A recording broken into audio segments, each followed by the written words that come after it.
So, ngayon magpapatikim na ako ng product. Dito kami ngayon sa Pasay City.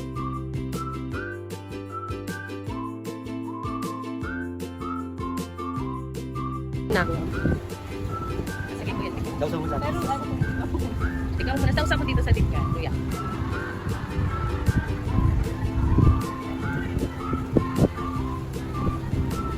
Pasan.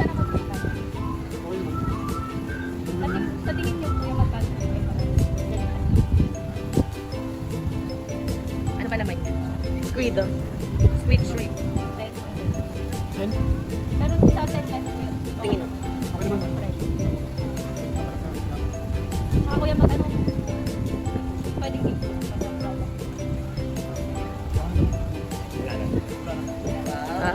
Thank you, kuya.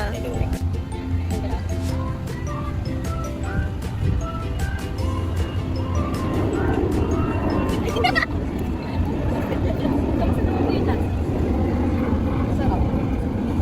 Pero sa tingin niyo po magkano yung presyo? 15. Pero sa 15 na po yun, worth it naman. Ay, yung 10 pesos po kasi talaga yung bread.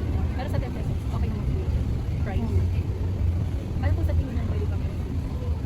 Siguro yung pagiging crispy mo ba?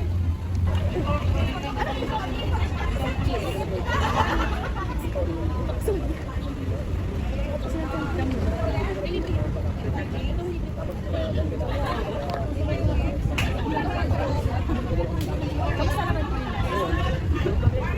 Flavor feel. Hindi ba pa? Magkano po sa tingin niyo yung price?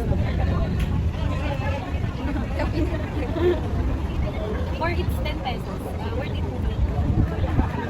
Price or sa 10 pesos? Pwede pa, madaming naman. Ano po naman? Sweet. Ano ba sweet? Ano po sa tingin niyo yung kailangan niyo? Siguro ba ano, para sa akin, yung size ng bell pepper po, sobrang laki. Thank you. Thank you.